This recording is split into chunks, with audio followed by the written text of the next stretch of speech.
Before we get started today, I want to give a special thanks to #paid, our top sponsor this week. I want to say goodbye to influencers. I want to say hello to creators. You can get your consumers talking about your brand, buying your product with creator marketing. Find out why creator marketing works up to 4 times better for your customer acquisition dollars by signing up with #paid. Go to #paid.com. Thanks very much.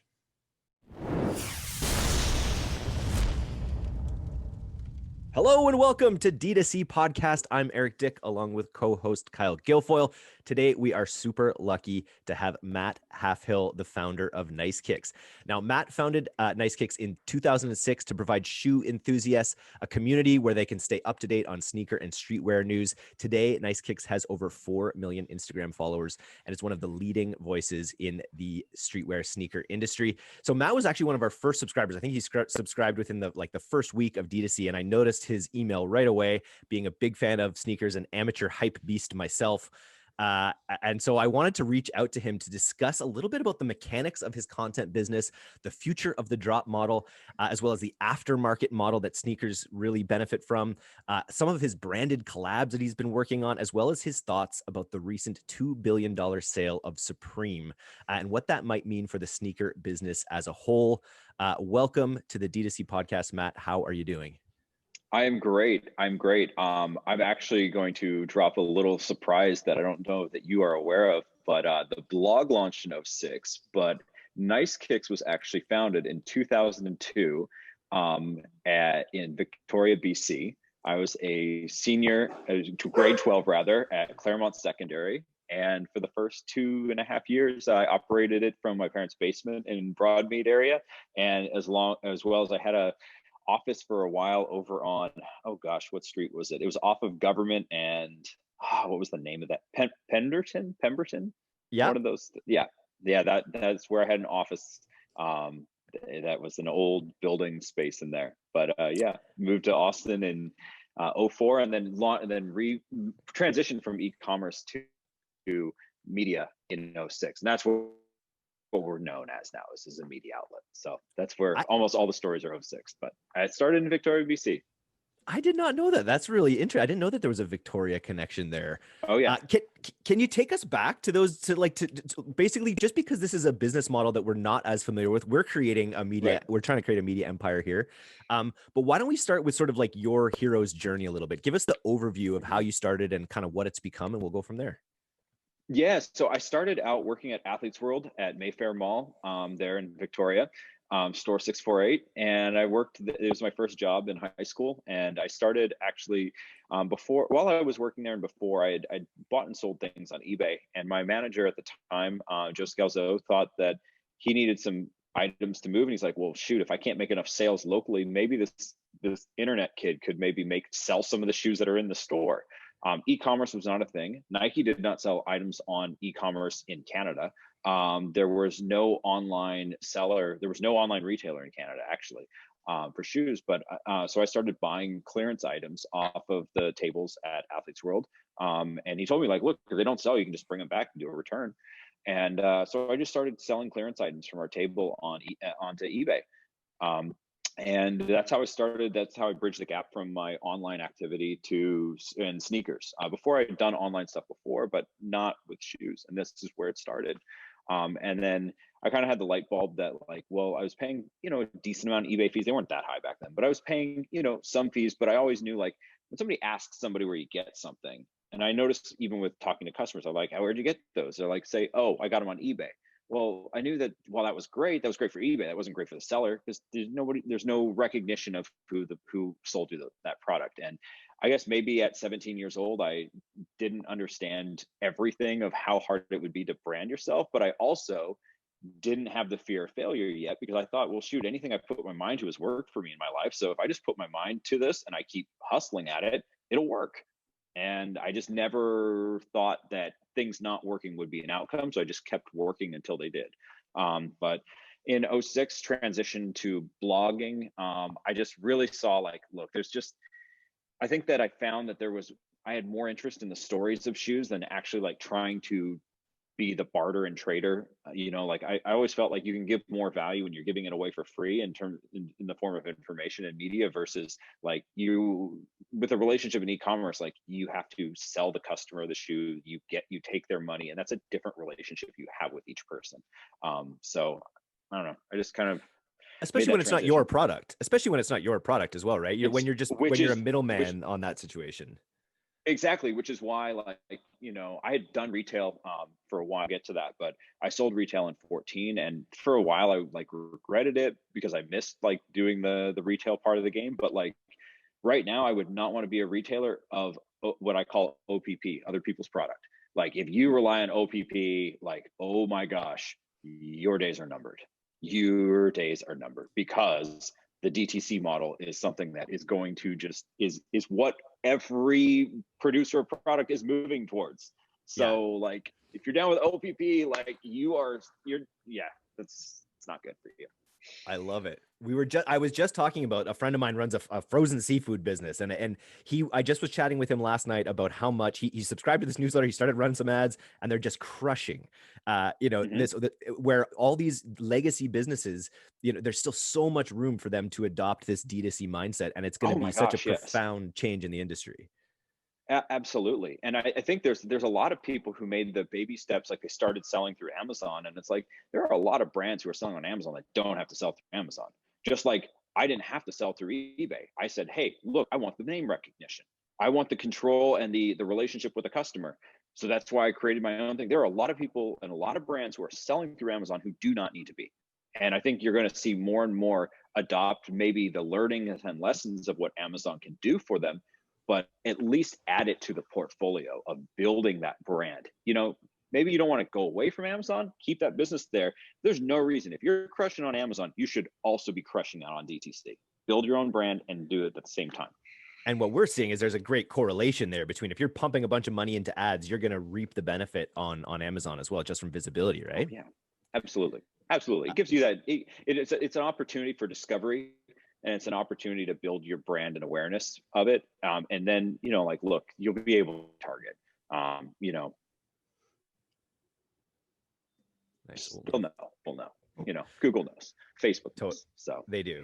Indeed. Okay, so back to I want to get a full picture of your business then too. So you were saying around 14, I think you said you got into a bit of retail. Can you walk us through that and then end up with where you are in 2020 as a business model? yeah, yes. So started blog in '06 and just started building like audience rapidly. Used a lot of what I learned with search engine optimization and adopting like social media strategy, social networking strategy rather. Like we were using MySpace early on, used Twitter early on. We joined Instagram like maybe a couple months after it launched. And we always saw that like social media was allowing us to have a connection with the customer, or sorry, the reader, in a way that just a blog wouldn't. So we always built that really close relationship, and we built such a good relationship and such a foundation. We were able to open a retail store, brick and mortar, in Austin, Texas, in 2010. By 14, like there had been some things that had changed. Not to throw any particular brands under the bus, but like initially, all the brands were cool with us having a media outlet and a retail store. They were also cool with us, a couple years later, having e-commerce of these products. But unfortunately, they started to want to build their own DTC strategy. And simultaneously, there were other things that were happening. And they didn't really like the idea of these people that had First Amendment rights, freedom of speech, also selling the brand's product.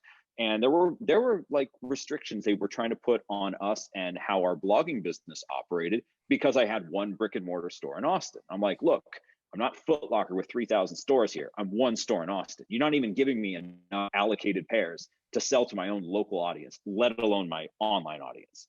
So I actually got into not a good discussion with the, at the time, like head of sales. I even took an email up to Mark Parker, who was the CEO at the time, because I'm like, I'm getting nowhere on this. This is frustrating me, because they said, the guy suggested I could either just close the website and keep the store running. I'm like, you must be out of your mind if you're thinking I'm going to shut down my internet property over one brick and mortar store in Austin, Texas, selling a product you supply me. I'm not stupid, dude. So It just I shows ended you up the selling. rigidity of their mindset in a lot of ways, though, right? Like they're trained to see that retail thing as the asset, the brick and mortar thing as the asset. Like, well, that's what you'd keep open because that's what our business has sort of been based on. And the same sort of inflexibility in not understanding that that having like a prestige store in Austin, where with your brand behind it, is only good for their brand. You'd think. So, it was frustrating because like the brands never understood us as an outlet for years. Like there were these media things, but they wouldn't treat us as being real media because we didn't have a print publication or we didn't have like a television show. Like we weren't real to them. And it wasn't until like I actually opened a brick and mortar store did we actually start getting invited to regular media things with different brands. It was like one of those things like you mean I had to go back in time to open up something that's like old school that has nothing to do with media for then to you then see like, oh, this actually is a legitimate thing.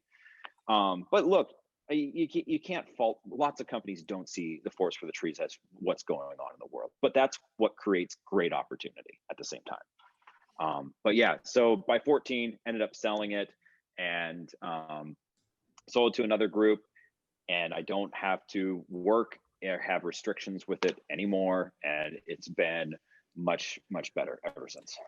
And Nice. that And yeah, one of the things that you said earlier was that you prefer to tell the story of a sneaker as opposed to being like the middleman and Yeah. peddling other people's products. I'm curious what what one of your favorite examples is of a great sneaker story.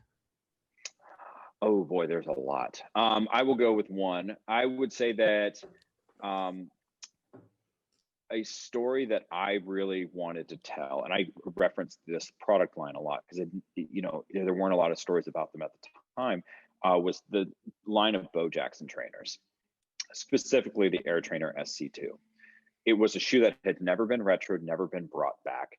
I felt like Bo Jackson was this all things athlete, like a true definition of what is a pinnacle athlete. yep. An anomaly, a real anomaly, right? Yeah. True anomaly. A guy Yep. who had like, as a kid, there was something about Bo Jackson I really loved, in that I loved all kinds of sports, even if I wasn't the best at any of them. I loved having that trunk in my room that had like a chest full of a baseball, a basketball, a football, hockey sticks, like tennis rackets. Like I wanted to play all these different things. And here was Bo Jackson, who was exactly that guy who could do it all, right? Do And he everything. invented sports marketing for him too, right? Like they I've watched a documentary on that. I'm sure that's part of the reason for your attraction as well. Is that was like the beginning of streetwear in some ways, that Bo Knows campaign, essentially, the Bo right? Knows was a huge thing. I mean, this product category, training, was only a year or so old when you started this campaign of Bo Jackson. Like the cross trainer was invented by Nike a year or two earlier, and now we have a huge like guy who's the face of this entire sports category. Like you don't have stuff happen that quickly. For millennials that don't So know, just for the millennials that don't know Bo Jackson, he was a two-sport athlete. He was wrecking baseball. He was a defensive superstar. He was an offensive superstar, and he was also like a total powerhouse for the Raiders and the Kansas City Royals, I think, right? yep. Yeah, that's so. All the millennials they're caught up now. Yeah, exactly. So no, but I mean, he was a great two-sport athlete too. Yeah. And he even played basketball, I believe, at Auburn as well for a bit. Yeah. Like, I mean, the guy was just so talented. But so yeah, that would be an example of like telling a story behind a product where it wasn't available online. I had to piece together so many things, like from bits and pieces of like the shoes. I actually had the physical product, so I took studio shots of those myself, and then I sourced and scoured the internet for clippings in newspapers, in magazines. I even went onto eBay and bought old advertisements from ripped out of magazines to piece together and kind of journalistically put together everything that was, when it was all just like bits and pieces scattered about the web and offline. So that would be like an example of something I really love doing, was telling that story. Very cool. And so now, with your business as a full media empire, this massive social following, what break down your business at a high level? Like where is the revenue coming through? Ad revenue at this point mainly then? We have multi channels of revenue. So we have, on the website still does crazy traffic. as much as like social is where our audience is, like, I mean, we have 4 something million people on just on Instagram. We still generate a ton of revenue off of the website, and that's just from banner media and I guess, you know, retarget media a bit too. But then the other thing we also generate a decent income off of is affiliates. You know, we have a lot of people who are coming to pages that are optimized for, you know, where there's purchase intent. You know, it's purchase intent traffic. People are looking for certain specific shoes to buy, and we are directing them to where they are available for sale. Other things we do is we have other ways of targeting people and communicating with them by social, by email, by text message about when products are available for sale. That's another revenue stream that we have. And then in addition to all that, we also have brand partnerships where we're creating content. Like we just launched a video series. First episode was earlier this week with Nike and Hibbett Sports called Small Town Sneakerhead. And the idea of it was, you know, all the campaigns that you see for the most part up until this point showcase sneakerheads in these gigantically large cities like Chicago, New York, LA, you know, London, Tokyo kind of thing. And I'm like, I was born in Fresno, California, nothing glamorous. Hibbett Sports is in Birmingham, Alabama, small town in the South. And their chain is primarily in small town America. Like they are not in cities generally more than 30,000 people. They're in small towns.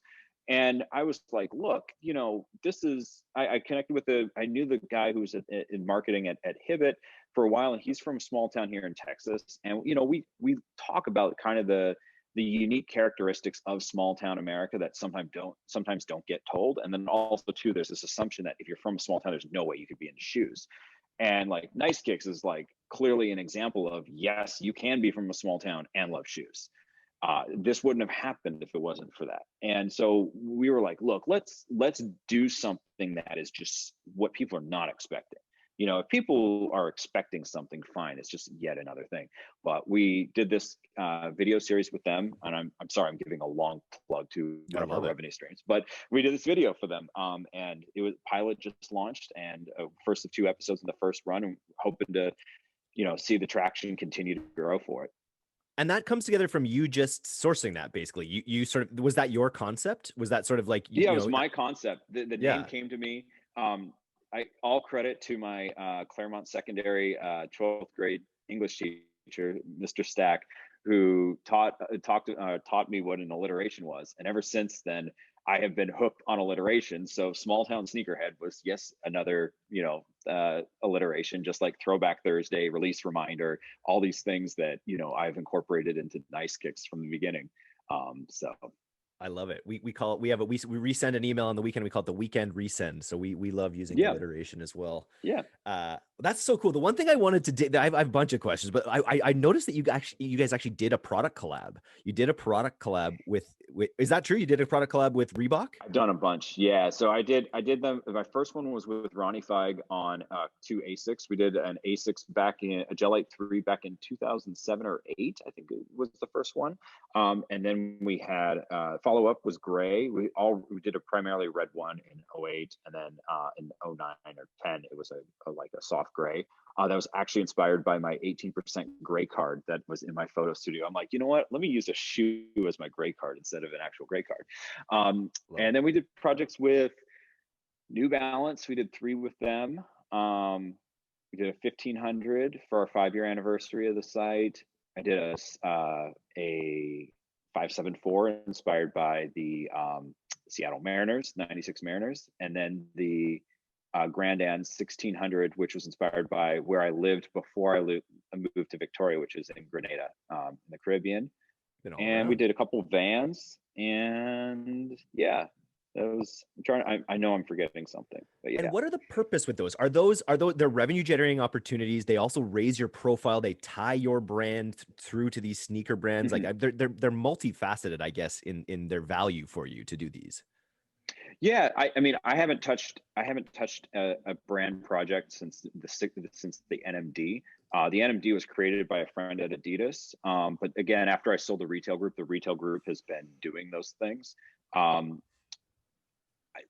mean, I don't think that they do as much as they could. But I mean, I'm going to be critical of anything, but that I don't touch. But the thing is that, yeah, the reason why we did them with the brand, or why I did them, was that it was a way to tell a story on a product that you hadn't heard before. And sometimes either tying in something about the product or tying in nice kicks. Like, for example, the story with the 1500 was I wanted to take classic gray tones that New Balance was famous for. Yep. And I also wanted to, weave in a little bit of our DNA with the red, but there were other hidden cues throughout it, like why we even selected that shoe to begin with. Was it really came down to, it reminded me of this one of what I considered to be the greatest collaboration of all time, which was a collaboration between Mercedes-Benz and Porsche. And that was the 500e that they made in the mid 90s. And so I actually selected that model because the 1500 is the only one with angular and boxy lines. All other New Balances have like curves and whatever on the toe boxes and the panels. The 1500 has angular lines, very boxy. It just sticks out from the rest of their heritage lineup. So this was a way of that was like a way of like kind of telling the story of that people might not have looked at before. One level deeper on that. Sorry, before you jump in, KG. One level deeper on like are you doing this in Photoshop? Are you just kind of pulling swatches together and sending them to a designer to say incorporate this and see what it looks like? What is the actual process of actually? Because I love shoes. I love silhouettes. I love this idea of boxy, the different advancements in shoes. I'm just interested from someone that studied them since 2000, 2000 essentially. What goes into actually building these shoes?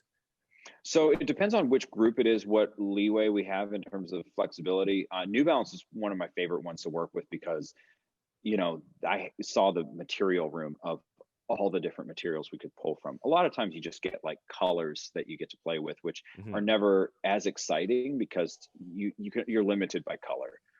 New Balance and Vans both, like I was able to source the materials, and they had just all these great like available materials that we knew, like, okay, in small room we could pull this, we could pull that. And I first have to think of the concept, and then I'm usually thinking of colors. I'm kind of like OCD about like color placement and balancing color on a product. I have like I'm very anal about how you have to balance between from the lace to the actual outsole, where the color gets placed. You have to have a level representation through the product, so it's not bottom heavy or top heavy with the color. So even when I'm thinking of colors, I'm already thinking of the balance of how much goes where, kind of thing. And then at that point, then I'm going through the books of materials and finding the right ones. That's so cool. Yeah, that's awesome. And so it really occurs to me that it'd be a really powerful strategy for a brand to create maybe a third party brand, or even just partnering with someone like Nice Kicks, or creating their own media arm. And you have a distinct advantage in that. I mean, well, you've created amazing content for so long, and you started back in 2006 when the internet was obviously much younger.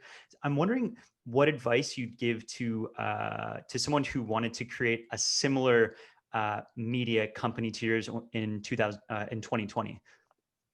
It's going to be really tough to create something just from the standpoint of the revenue is not easy to come by, not as easy as it once was, especially if you're starting from scratch. Unless you are getting great web presence, monetizing on social is not as easy as people think. It has a lot of challenges. Unfortunately, the way the business models are is that the producers aren't compensated for their great work. We have posts that are getting seen by millions of people. We don't get a thing out of it. We are generating the content that people are sharing to 100,000 of their friends on a platform, like sharing it, saying it's so good, they got to post it and send it to their friends, and we get no compensation for it. The only thing we get is just more algorithm juice to help our future content. But it takes us to actually go offline to then go sell it into a partner to do a project. So that's the one great thing about the web for us. Maybe it's just because I was born with web and grew up with web, that I still see through the lens of web on a lot of stuff. But I think that if you're building content, I think you've got to be thinking about what products are in the wheelhouse that you can be promoting with the content. We are actually starting on building some DTC brands that will be woven into our stuff, because like we're like, look, if we can't get XYZ company to spend appropriately for us to promote their product, or give us the creative freedom to actually do what we need to do to make this product hit, look, it's easy to create a white label solution to almost anything now. Like, it's never been easier. So like there are a couple of products that we're like, look, if they're not gonna support them, we're just gonna have to, we have to seriously consider, like, we build a product that will then be a competitor to theirs. But it's like, we want to we're just building our own thing to push in through DTC. I love it. So it's like that's Amazon what I Lite think in a way. Yeah, I mean, in a way it is. I mean, I think that like there are a lot of publishers that have had to, rely on themselves for revenue streams. I mean, they've had to for a while, especially, like with COVID that happened. This really accelerated the downfall of some media publications that relied too heavily on premium ad spends or offline activations that were overvalued. All of a sudden those things come out of the equation. We saw competitors that were shedding 25 and 35% of their workforce, a couple of weeks into the crisis, and we're the opposite. Like, we grew during COVID, like, because we didn't rely on that, and we had a lean, remotely based structure. So, I think that for a publisher, if they're starting out, think about like, what are some things, even if they're not self-branded, they are like, house branded items that you can use you can push to the audience. The audience is the value. It's not the name of your publication. It's the audience that's where the value is. Now, are you talking about making additional, are these Nice Kicks branded products, or are these going to be branded as Nice Kicks? No, I'd put it as something else. Just like all, and so this is my next question, like how, we're big fans of Vessi in Vancouver, Allbirds, all these sort of like D2C shoe brands, for instance. But I'm wondering, do you think like at what point, what would it take to start to have conversations on Nice Kicks about some of these brands that don't meet the bar? I was thinking about the shoe industry, and it's like, these brands have been around for 50, 60 years, like, are there other brands that do enter the conversation that we just don't hear about? And what does that look like? I think the thing that's held back a lot of brands and a lot of people a lot of footwear brands from taking off, especially in DTC, is that it's a really, really cost prohibitive to start a footwear brand. Like, a good footwear brand is not cheap to build. But there's another part that comes along with it, which is that a lot of DTC companies have been younger, forward-thinking individuals. And if you're younger and forward thinking, you also probably don't have decades of experience in footwear. If this is an industry, you need years in it. It's not something that you can come in and appropriate lessons you learned from tech and easily make it into a DTC shoe brand. The ones that have had the greatest success, like Allbirds, it's really just a super simple product with no technical value. I mean, it is a wool sock on a soft EVA outsole. Yeah. It's a simpler Nike Roshi is really what it is. And they had some great marketing strategy. They tied it in with, the tech scene in a very good way early on. It gave it this aspirational like thing, as well as being sustainable. So check that box. But kind of like shoes for people that don't want to think about shoes. It's sort of, I think, a lot of that market. It's just like, yeah, sure, that you put them on your feet, they look nice, they work well. But the sneaker market is all about the flourishes and the details and the, those interesting things that take it to that next level. Yeah, I mean, there's a podcast I listened to just recently, and a friend had this guest on. He talked about the importance of, you need to have either a product that solves a problem or is aspirational. And it's funny because like Allbirds, I think their marketing positioning made it aspirational, but the problem they solved is that it's so bloody easy and you need absolutely no effort to put into this product that anybody can just wear it because of whatever reason. Yeah. I'm not knocking people who wear Allbirds, but like, it's not a shoe where it's like a highly sophisticated fashion look. We all know that. So I was thinking like the last brand that tried to move in was that Big Baller brand, and he did that exact thing where he didn't have shoe experience, didn't have a brand name, didn't have an athlete to really bank on in his first year essentially. No. And they've closed shop, I think now, eh? Which one? Big Baller brand. Oh, Big Baller brand. I mean, yeah, the first shoe that came out like was made in a North China, like really low grade quality factory. That's why Lonzo wasn't playing in the shoe. He couldn't play in it. It was so terribly made. And from what I've heard, the Lakers actually stepped in and said, "Look, we're investing a lot in this guy.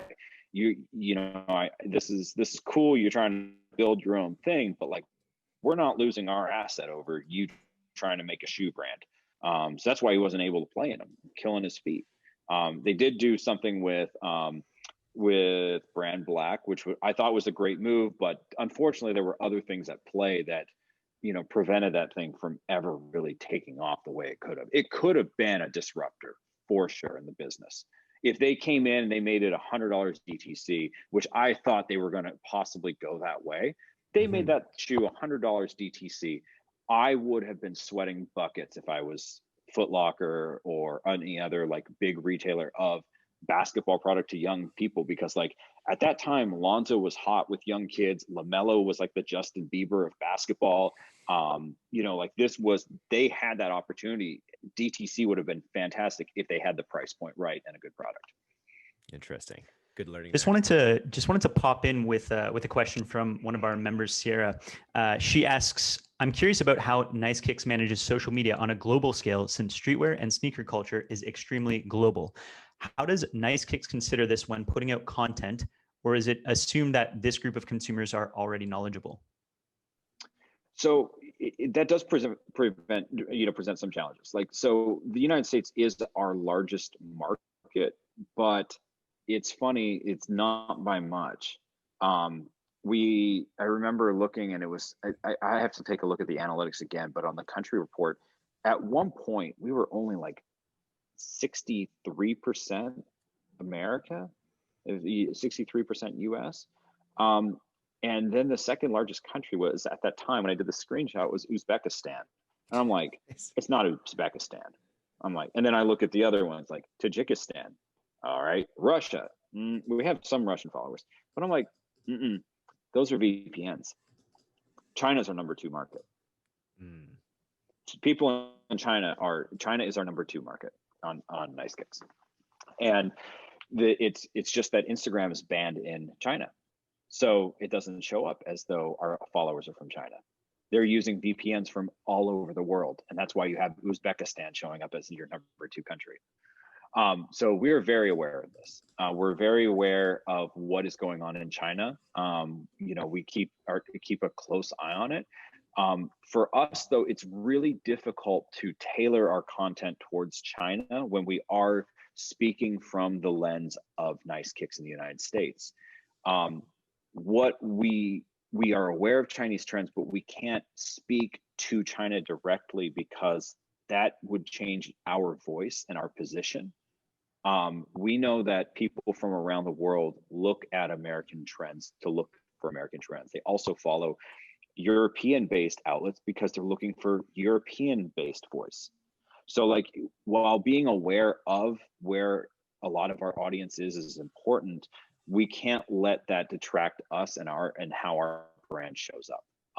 So that's how we have to handle something like this, because they're coming to you for your voice, and you can't start speaking in a European voice, or you can't start talking about Le Coq Sportif.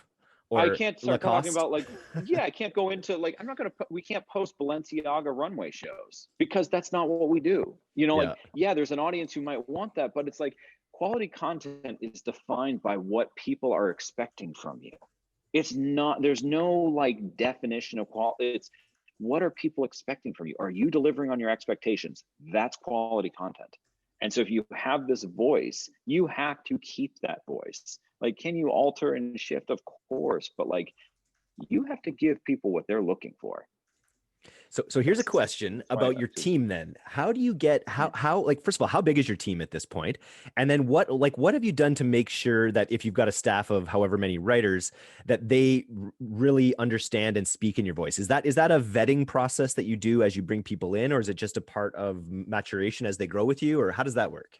We do have like a great system that we have now. A creative director, Gabe Ocean, has been with me. He worked with me a couple years back in, 2011, 2012, and a little 2013, I believe. And then he rejoined me in 2018, but he ascended to this position here in like February or March of this year, right when COVID hit. And we built a new plan, and we really built this new, we have multiple layers of where people work up into the different levels, and it goes from creative director to social producer and even down. And everybody is learning the system, and they're learning the voice by what their tasks are, and as they graduate they get more and more open to it. They learn as they go. On the web side of things, yeah, we have standards for a lot of that stuff. We have very simple, like we have structure as to how we want things showing up. We have structure on how things are linked. We have structure on every little thing so that we have this consistency throughout the site. But yeah, to answer your question about the team size, like I haven't done headcount in a while, but it's probably only 6 or 7 people, including freelance contributors. We're a very small team. We have a very, a manageable size, I think. I've had a large team before. I had more than 25 employees at one time, and I freaking hated it. It was so freaking large. It dawned on me, I'm like, I can't spend, much time with with my different team members. Like, yeah, I know, like you structure an organization and whatnot, but I was like, this is a lot of folks. We had like 25 or 26 people. So I like staying small. I prefer it. It's the beauty of a content operation, and we're finding that as well, is that you can be one to many on such an inordinate scale that it's really advantageous. I would much rather stay small, stay focused, and stay in our lane at what we do. We have cut back so much on like the dreams of what we want to do. It's like, no, we don't need to do this. We don't need to try to recreate some video success we had on YouTube in 2013, 14. Like, no, no. We will do video in a different way. We'll do them by a project, not create a division of a company to handle it. Like, we will do it piece by piece and slowly grow things out. And if it works for us and it accomplishes what we were looking for, then perhaps we add more to it. But we really know what we're strongest at our core, and we focus our energy and effort on that first. And then if there's space, we try out other little projects on the side. Nice. Okay, cool. So we've teased this a lot. I don't know how many. I bet you have some opinions, because you seem like you've got a lot of awesome opinions. But I was really blown away 3 weeks ago, I guess, when I saw that Supreme had been acquired for $2 billion by the company that had also acquired Vans and a bunch of other things. And instantly my mind started going to, okay, how is a brand that has limited its supply and made so much money by limiting its supply going to be taken over by this multinational conglomerate, and how are they going to achieve their goals with that brand? And then some Black Friday shots started coming in, and these friends that were posting these $1 million screenshots who are running these agencies, and I realized they're using something that I've just learned more recently about called the drop model. This drops, not drop shipping, but this idea of like focused product drops where they're events rather than just ads. It's like these whole events that people are clamoring for, and it kind of got into my mind that maybe that would be what Supreme would do. They just have to really double down on drops, start trying to do $1 billion drops or something like that, but still focus on that exclusivity and limited availability. That was my thinking on that. What do you think about this acquisition? I think it is a fantastic purchase by VF. Fantastic. And I was waiting for who was going to buy them. I knew somebody big would buy them, but I knew it would have to be somebody who would understand the opportunity and properly scale it out. There are a couple things in America that are selling for like just crazy dollars on this drop model. Okay. One of them we know is Supreme. There's another one, Off-White. there's Yeezy 350s, and there's Jordan 1s. They're not, take a look around. It's not because it's selling here in the United States. It's because it's the hottest shit in China right now. So what I am pretty sure we're going to see, and I saw the announcement, the plan is to scale up retail. Supreme doesn't have presence in China on the retail side. And there's this great benefit that you can have because there is this walled off communication of stuff. You can do something in China and it has absolutely no impact on what's going on in America. Now, a lot of people in China look to see what's going on in America, but it doesn't go the other way. It doesn't go the other way to the same degree.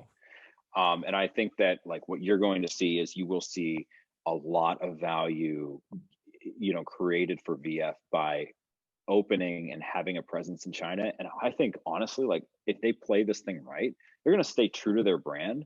But if they start doing projects with up and coming Chinese artists, up and coming Chinese, skaters, like if they take that brand ethos and then do it in the right way in China, they have the opportunity to build what could be like, a monolithic brand in China, because there haven't been a lot of companies that have come to China from, America and done it well, where they pay respect the right way and help it grow.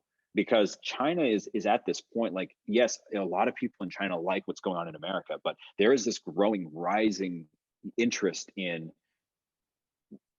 Chinese identity. And I think Supreme, if they, and I really hope that VF does this right, they have the opportunity to create like the, such an important brand to identity of Chinese youth. That could go back the other way, even potentially. You know what I mean? That could, if they do it right, it could become relevant in America more so. Like already, 1000%. Like Japanese stuff is already hyper relevant, right? Like the Japanese characters on human race shoes, or all these things. Like NMDs seem sort of typically Japanese in a way that people kind of gravitate towards as well. So I feel like China has an opportunity here. Also, too, like America's not the America from 40 years ago. Like American youth today have like such an interest in things that aren't from here. Just take a look at in sports. One of the most popular sports for younger people, younger professionals, is MLS. Like you would have never thought that before. Like Americans in soccer? No. That league struggled for years. Yep. And people were convinced this was not going to work. But more and more Americans are taking more and more interest in things outside of America. Thank you, internet. They had the ability to get a little taste online. And then when some people latch onto stuff and want more of it. I think that there see a lot more cultural, ping pong going back and forth of ideas between China and the United States in years to come. I think that there's just no way it's going to become less, honestly. It reminds me of Firefly, watching the science fiction show Firefly, and how their vision of the culture is one that's like really merged between East and West, between China and America. And I could see that coming in the coming decades. Mm-hmm. Yep. Here's another question from one of our members, Mike. How do you feel about the sneaker resale market and hyped up sneaker drops that are going for thousands of dollars? Well, I think that they're going for thousands of dollars because somebody's paying the thousands of dollars. When there's somebody who's not paying for thousands of dollars, what do you do? The people who are buying that shoe, they're not paying box price ever. If they're buying it, if their credit card swipes it at that price, there are other fees they already have built into that. Are they using a bot? Okay, that costs money. Are they using servers and proxies? Those cost money. Okay, let's say they're doing it offline. Are they buying it from a brick and mortar store who's backdooring it? You better believe he's not paying retail. He's paying more than retail. So it has created this new economy of shoes where the price it might be selling for X that just seems so high, and you think that like the seller is on the take for just an astronomical amount, but like right out of the gate, he's paying a bunch in selling fees to the marketplaces and wherever they're selling. And then on down the line, just the cost of actually getting a hold of the product all gets built into it. The thing is that everything works until it doesn't. And I've seen lots of crazy rises in price before, and they don't last forever. Like Nike SB was a great example of that. I mean, now recently Nike SBs are selling for great amounts of money, but oh my God, 5 years ago, you can give them away. You had people who bought it in 2005, 2006, like peak pricing, and their SBs were selling for less than what they paid, 10 years prior. Like that can happen again easily. I To mean, Boost, it's such an interesting market. I remember, Adidas Boost were this like transcendent thing. Everyone needed a Boost. They had this cross-cultural appeal. Then they mix up their formula, and all of a sudden, like I haven't heard anyone talk about Boost in a year and a half. I was at Dick's yesterday and I saw that they added Boost to an Alpha like training shoe. And it used to be like if you had Boost in the midsole, that shoe was selling. Yep. Like it was either going to sell for retail price or, like it was going to sell for, it was going to sell. But I remember going to like a down channel store, like rural Kentucky last year, and seeing a table full of Boost shoes, basketball shoes for like $15 and $20. And I always look, whenever you go to those down channel retailers and you see like what's on the clearance, like that tells you, that reflects a lot of where a brand is or a technology or style is. And like when you see that, it's like, oh boy, it's really hit it. Like it's done. People I mean, it doesn't take away from how great Boost is. Like I still love the feel of Adidas Boost. I still think it's great technology, but I think that they were able to capitalize for a while off of the hard accessibility of it. But then once you make it widely available and you can always get it, then, well, of course, it's not going to sell out as fast. So it's interesting. Which are the big, so first of all, I want to see your shoe wheel at some point. You got to send me a picture of your shoe wall. I want to know what your grails are. And I want to know, what's your take on like the power players in who has the biggest room to grow among the big players in sneakers in 2021? Like Nike is the incumbent. Nike is number one with a bullet. No one's touching them basically. And Adidas is challenging there. Give me the landscape. So my wheel is extremely small. I actually did an interview just like last week, and they asked me like, "What are your top 5 shoes? Can you bring them on the show?" And I was like, "Oh boy, okay, yeah, I'll grab 5." I at one time had 1,800 pairs of shoes. Today, I don't even have 18 pairs of shoes. I purged and have cut back so much. The shoes I'm wearing right now are my famous Jordan 1 sales that I bought on release date in August of 2017. I've worn them 400 something times at least. I mean, I wear them almost every day. And I only have like maybe 3 pairs of casual shoes. I have shoes I wear in the gym. I have shoes for spin class, and I have like a couple shoes that if I'm hiking or, in treacherous weather, they'll come out. But nice. Yeah, I'm a reformed sneaker addict.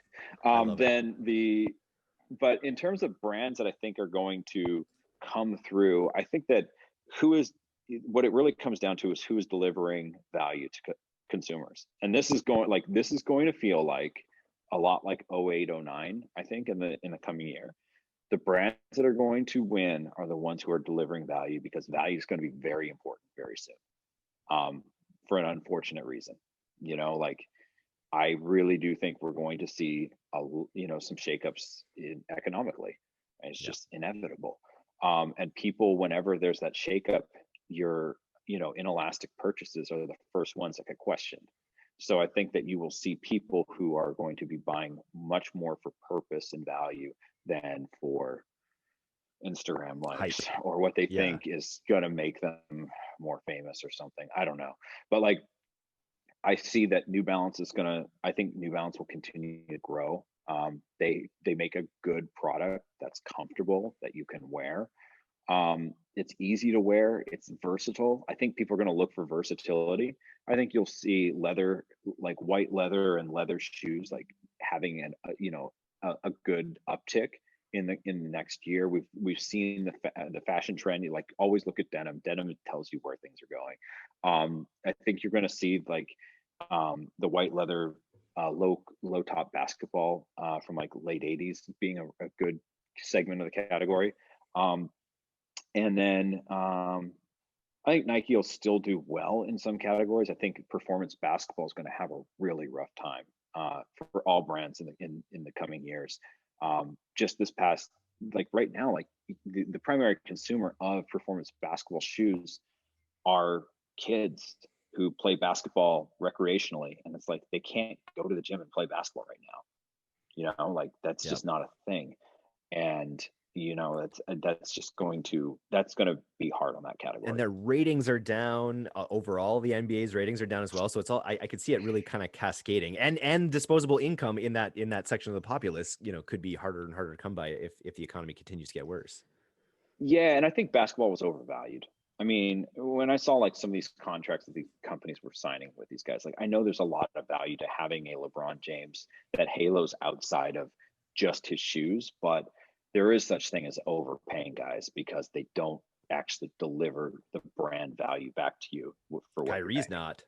Kyrie Irving is certainly, his shoes probably aren't right now, right? Well, Kyrie's shoes are like the top selling shoes amongst kids, but but does Kyrie add as much value to the brand as others? I mean, I would say he's probably one who they're getting more value from, but there are other deals where I'm like, I don't think they're seeing the return on investment that they want with this. Yeah. But time will tell. Time will tell. Kyrie's a flat earther, so that helps his profile, I guess. This is super interesting. I could go on for hours about shoes and things like that. We had one more question. KG dug up an interesting factoid. We wanted to get into some aspects of your entrepreneurship.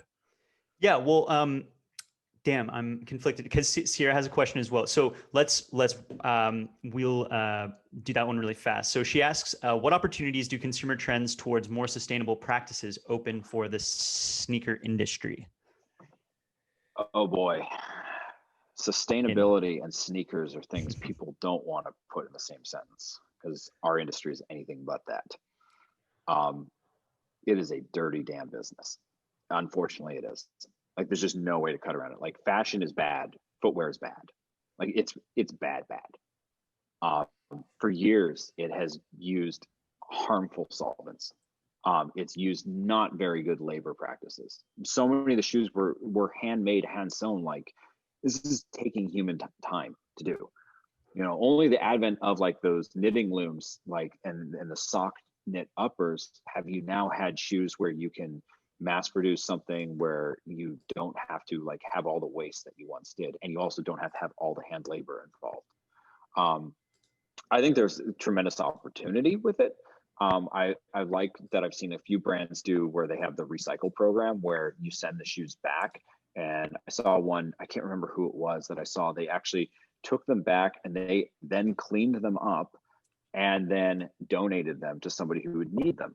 And I thought that was a great process. I think that there's a lot of opportunity in the category because it is so bad.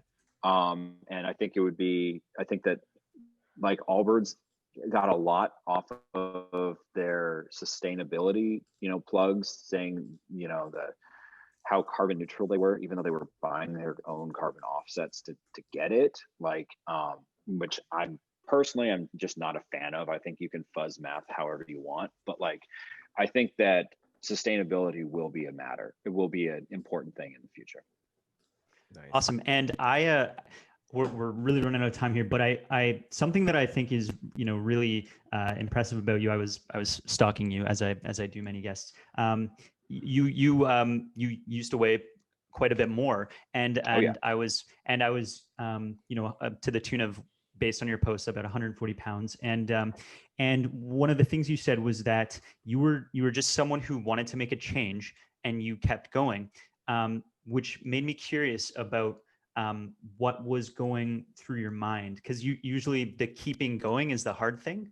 And so I'm wondering if you could just take us there, and what kept you going, and then we can wrap up. I don't know how. No one ever told me. I had to figure all this stuff out on my own. Never had a nutritionist, never had a trainer, never had anything. I had to learn it all on my own. But one of the things I learned that I think has become such an incredible value to me through the whole process was learning how to look in the mirror and envision and manifest what you're after. And it's crazy because the vision I used to see myself in the mirror and what I was going to look like, I look better than that now. But it was the constant readjusting of what I saw, what I was going after. There are still things that are in my mind when I train and when I work that I'm looking for, that I am chasing, that I'm working towards. And I'm regularly updating those. I built a plan for myself once about like, kind of a timeline milestone of like what weight I wanted to be at certain months. And that was a goal, but I always made sure that if I wasn't meeting a goal, I would adjust my timeline because I didn't want any reason to give up. And I think that's something that I think anybody who's going through a change has to do, is to be compassionate enough to yourself to know that just because you don't meet a deadline means you quit. It means you just readjust your calendar, you readjust your schedule and keep going. A common question I was asked was like, what is your goal weight? And I never had one, to be honest. I never had one. I gave, a couple of times I told people like a number, but it was a lie. I didn't have a goal weight because I don't know what it is. I don't know where I'm going. I don't know where I'll finish. I have dreams of things I want to accomplish, but they're not tied to a metric like a scale. And I think but the most important thing to answer your question was just envisioning what I want and just constantly reminding myself of what I'm working towards. Love it. Awesome. Fantastic, Matt. Thank you so much for coming on the D2C podcast today. I think, lots of information here that was good. I look forward to kind of keeping in touch and hearing about how Nice Kicks develops. Do you have any big plans for 2021? Man, just day by day. Got a lot to do and just enjoying it. But yeah, we have some video projects that we're excited for. We have some technology things that we'll be working on heavily. But other than that, just enjoying each day as they come in. Love it. Okay, awesome. If you want to get in touch with Nice Kicks, you can go to nicekicks.com. I don't know if you have a contact form there. Is there any way people can send you a note on, are you active on Twitter or anything like that? I'm not. Just DM me at Matt Halfhill on Instagram. It's the best way to get in touch with me. Nice. He's a good follow. So is Nice Kicks if you're into shoes. So thanks again, and we'll see you soon. Thank you. Okay. Thanks, Matt. See you, Matt. See ya.